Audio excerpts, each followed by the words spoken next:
సంఖ్యాకాండము మొదటి అధ్యాయము. వారు ఐగుప్తు దేశము నుండి బయలువెళ్లిన 2వ సంవత్సరము 2వ నెల మొదటి తేదీని సీనాయి అరణ్యమందలి ప్రత్యక్షపు గుడారంలో యెహోవా మోషేతో ఇట్లనెను. ఇశ్రాయేళ్ల వంశముల చొప్పున వారి వారి పితరుల కుటుంబములను బట్టి వారి వారి పెద్దల చొప్పున మగవారినందరినీ లెక్కించి సర్వసమాజ సంఖ్యను వ్రాయించుము. ఇశ్రాయేలులో సైన్యముగా వెళ్లువారిని అనగా 20 ఏండ్లు మొదలుకొని పైప్రాయము గల వారిని తమ తమ సేనలను బట్టి నీవును అహరోనును లెక్కింపవలెను. మరియు ప్రతి గోత్రములో ఒకడు అనగా తన పితరుల కుటుంబంలో ముఖ్యుడు మీతో కూడా ఉండవలెను.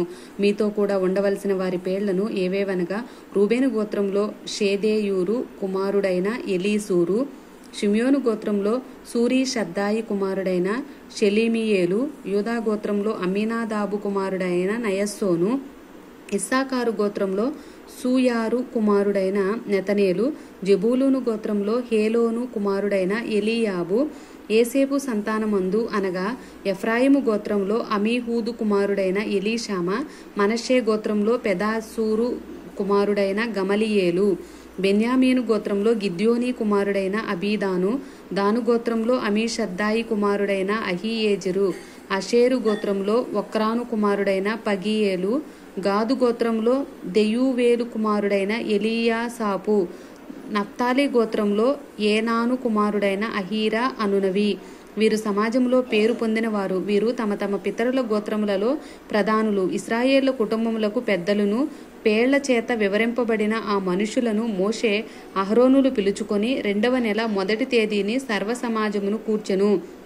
20 ఏండ్లు మొదలుకొని పైప్రాయము గలవారు తమ తమ వంశావళులను బట్టి తమ తమ వంశములను తమ తమ పితరుల కుటుంబములను తమ తమ పెద్దల సంఖ్యను తెలియచెప్పగా, యెహోవా అతనికి ఆజ్ఞాపించినట్లు సీనాయి అరణ్యంలో మోషే వారిని లెక్కించెను. ఇశ్రాయేలు ప్రథమ కుమారుడైన రూబేను పుత్రుల వంశావళి తమ తమ వంశములలో తమ తమ పితరుల కుటుంబములో 20 ఏండ్లు మొదలుకొని పైప్రాయము కలిగి సేనగా వెళ్లువారందరి సంఖ్యను తెలియచెప్పగా, రూబేను గోత్రంలో లెక్కింపబడిన వారు 46,500 మంది అయిరి. షిమ్యోను పుత్రుల వంశావళి తమ తమ వంశములలో తమ తమ పితరుల కుటుంబములో 20 ఏండ్లు మొదలుకొని పైప్రాయము కలిగి సేనగా వెళ్లువారందరి పెద్దల సంఖ్యను తెలియచెప్పగా, షిమ్యోను గోత్రములలో లెక్కింపబడిన వారు 59,300 మంది అయిరి. గాదు పుత్రుల వంశావళి తమ తమ వంశములలో తమ తమ పితరుల కుటుంబంలో 20 ఏండ్లు మొదలుకొని పైప్రాయము కలిగి సేనగా వెళ్లువారందరి సంఖ్యను తెలియచెప్పగా, గాదు గోత్రంలో లెక్కింపబడిన వారు 45,650 మంది అయిరి. యూదా పుత్రుల వంశావళి తమ తమ వంశములలో తమ తమ పితరుల కుటుంబములలో 20 ఏండ్లు మొదలుకొని పైప్రాయము కలిగి సేనగా వెళ్లువారందరి సంఖ్యను తెలియచెప్పగా, యూదా గోత్రంలో లెక్కింపబడిన వారు 74,600 మంది అయిరి. ఇస్సాకారు పుత్రుల వంశావళి తమ తమ వంశములలో తమ తమ పితరుల కుటుంబములలో 25 ఏండ్లు పైప్రాయము కలిగి సేనగా వెళ్లువారందరి సంఖ్యను తెలియచెప్పగా, ఇస్సాకారు గోత్రంలో లెక్కింపబడిన వారు 54,400 మంది అయిరి.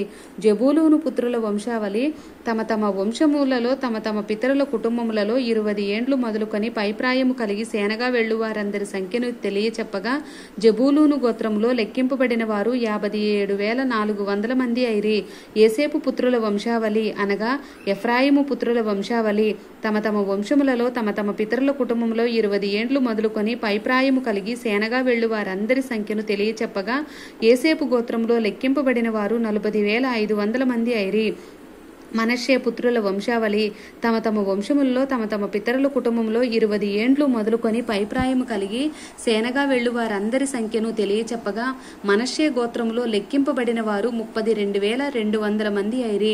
బెన్యామీను పుత్రుల వంశావళి తమ తమ వంశములలో తమ తమ పితరుల కుటుంబములలో 20 ఏండ్లు మొదలుకొని పైప్రాయము కలిగి సేనగా వెళ్లువారందరి సంఖ్యను తెలియచెప్పగా, బెన్యామీను గోత్రంలో లెక్కింపబడిన వారు 35,400 మంది అయిరి. దాను పుత్రుల వంశావళి తమ తమ వంశములలో తమ తమ పితరుల కుటుంబములలో 20 ఏండ్లు మొదలుకొని పైప్రాయము కలిగి సేనగా వెళ్లువారందరి సంఖ్యను తెలియచెప్పగా, దానుగోత్రంలో లెక్కింపబడిన వారు 62,700 మంది అయిరి. ఆషేరు పుత్రుల వంశావళి తమ తమ వంశములలో తమ తమ పితరుల కుటుంబంలో 20 ఏండ్లు మొదలుకొని పైప్రాయము కలిగి సేనగా వెళ్లువారందరి సంఖ్యను తెలియచెప్పగా, ఆషేరు గోత్రంలో లెక్కింపబడిన వారు 45,500 మంది అయిరి. నఫ్తాలి పుత్రుల వంశావళి తమ తమ వంశములలో తమ తమ పితరుల కుటుంబంలో 20 ఏండ్లు మొదలుకొని పైప్రాయం కలిగి సేనగా వెళ్ళు వారందరి సంఖ్యను తెలియచెప్పగా నఫ్తాలి గోత్రంలో లెక్కింపబడిన వారు 53,400 మంది అయిరి. వీరు లెక్కింపబడిన వారు అనగా మోషేయు అహరోను తమ తమ పితరుల కుటుంబములను బట్టి ఒక్కొక్కడుగా ఏర్పడిన ప్రధానులను లెక్కించిన వారు. అట్లు ఇశ్రాయేలులో తమ తమ పితరుల కుటుంబముల చొప్పున లెక్కింపబడిన వారందరూ అనగా 20 ఏండ్లు మొదలుకొని పైప్రాయం కలిగి సేనగా బయలు వెళ్లిన ఇశ్రాయేళ్లందరూ లెక్కింపబడి 6,03,550 మంది అయిరి. అయితే లేవీయులు తమ పితరుల గోత్రము చొప్పున వారితో పాటు లెక్కింపబడలేదు. ఎలయనగా యెహోవా మోషేతో ఇలాగు సెలవిచ్చియుండెను, నీవు లేవీ గోత్రమును లెక్కింపకూడదు, ఇశ్రాయేళ్ల మొత్తమునకు వారి మొత్తమును చేర్చకూడదు. నీవు సాక్ష్యపు గుడారము మీదను దాని ఉపకరణములన్నిటి మీదను దానిలో చేరిన వాటన్నిటి మీదను లేవీలను నియమింపుము. వారే మందిరమును దాని ఉపకరణములన్నిటినీ మోయవలెను. వారు మందిరపు సేవ చేయుచు దాని చుట్టూ దిగవలసిన వారై యుందురు. మందిరము సాగబోవునప్పుడు లేవీలే దాన్ని విప్పవలెను. మందిరము దిగునప్పుడు లేవీలే దాన్ని వేయవలెను. అన్యుడు సమీపించిన ఎడల వాడు మరణశిక్ష నొందును. ఇశ్రాయేళ్లు తమ తమ సేనల చొప్పున ప్రతివాడును తన తన పాళెంలో తన తన ధ్వజమునొద్ద దిగవలెను. ఇశ్రాయేళ్లు సమాజము మీద కోపము రాకుండునట్లు లేవీలు సాక్ష్యపు గుడారము చుట్టూ దిగవలెను. వారు సాక్ష్యపు గుడారమును కాపాడవలెను. యెహోవా మోషేకు ఆజ్ఞాపించిన వాటన్నిటినీ తప్పకుండా ఇశ్రాయేళ్లు చేసిరి. ఆమేన్.